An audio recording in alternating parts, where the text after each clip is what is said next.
Merci beaucoup. Waouh, il y a un public magnifique. Wow, vous êtes magnifique, vraiment. Luca, bravo. Bravo, Luca. C'est ta copine? C'est ça, malheureusement? C'est ça, il avait sa tête, malheureusement, bien sûr. Je suis un peu mentaliste, je vais deviner, ça fait combien de temps que vous êtes ensemble, d'accord? Plus de regard, plus de tendresse, un écart au milieu.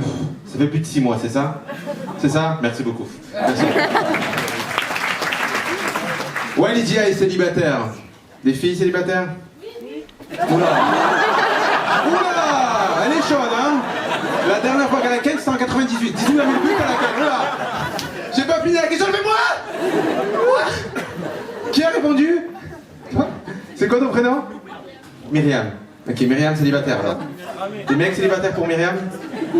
Je forme des couples. C'est ce soir ou jamais. Les mecs? Toi t'es un guerrier, t'es venu tout seul, c'est sûr. Célibataire. Ça fait combien de temps? Il sait plus, il est en galère. Ah, voilà. 2006, 2012. Elle est pas mal, hein. Tu veux pas?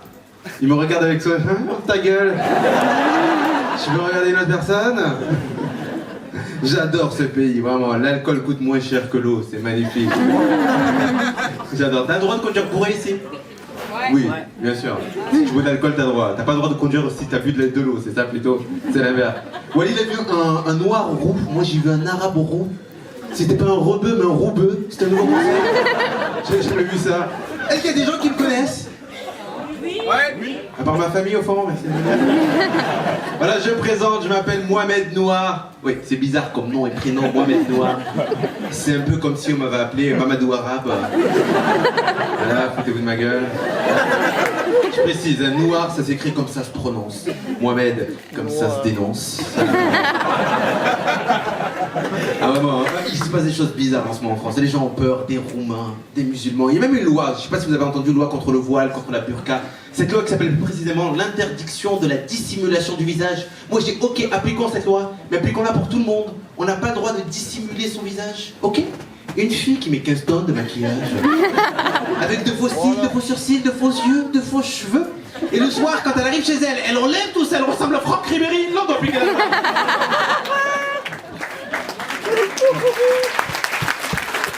Je donne mon avis, hein. Et moi je peux pas être comme tous ces mecs dans certains pays, se mettre avec une femme avec la burqa et on voit pas le visage jusqu'au jour du mariage. Moi je pourrais pas, tout simplement, parce que dans ma tête je suis un gamin et je suis trop curieux. Avant le mariage je serais là. J'ai vu un bout! J'ai vu un bout!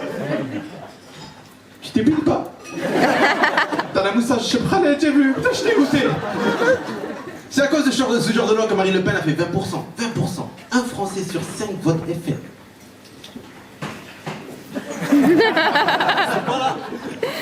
1, 2, 3, 4, 5, tu sors, tu sors. J'adore. J'adore les femmes dans la politique. Vous connaissez Eva Joly? Oui. Eva Joly, à chaque fois en France qu'elle parle, il a sous-titres. Vous avez vu la télé? Même le mec qui écrit ses sous-titres, on s'entend, là, j'ai pas compris, là c'est n'importe quoi. Maintenant on a un président de gauche en France, c'est vrai que ça fait du bien. Après le président Jet, Yacht, Fouquet. Maintenant on a un président RER, Flunch, Cacahuète. Les gens ont peur en France de ce qu'ils ne connaissent pas, des musulmans. Et maintenant ce qu'on croit, c'est quand même facile d'être musulman aux États-Unis. Il y a pas longtemps j'étais aux États-Unis. Moi je suis allé en avion, low cost. Vous connaissez le low cost? C'est le hard discount des avions. C'est le seul endroit où tu peux avoir le mal de mer dans l'air, c'est pourri.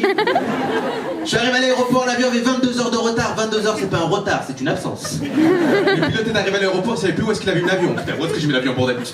Oh putain, je l'ai oublié dans le parking du McDo, ça c'est sûr. Je suis rentré, j'ai pris l'avion et j'étais assis dans l'avion à côté de mecs que je ne connaissais pas. Ce mec-là s'est incrusté dans ma vie.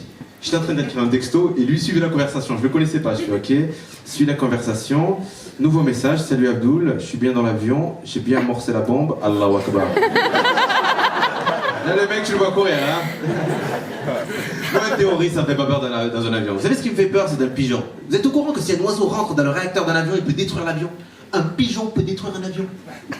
Quand j'ai pris l'avion, j'avais trop peur d'être installé, de me retourner et de voir un pigeon qui me fixe. Un colère suicidaire, une barbe un peu islamiste quand même, avec une ceinture explosive à sa taille, avec des mini pétards.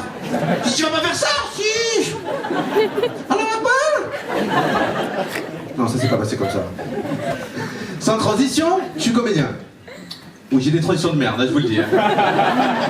J'ai même plus de transition depuis que j'écoute les femmes parler. Les mecs, vous allez me comprendre, toutes les femmes dans la vie parlent sans transition. Elles sont là, t'as fait la vaisselle, oh, t'as acheté des chaussures, Grey's Anatomy à la télé.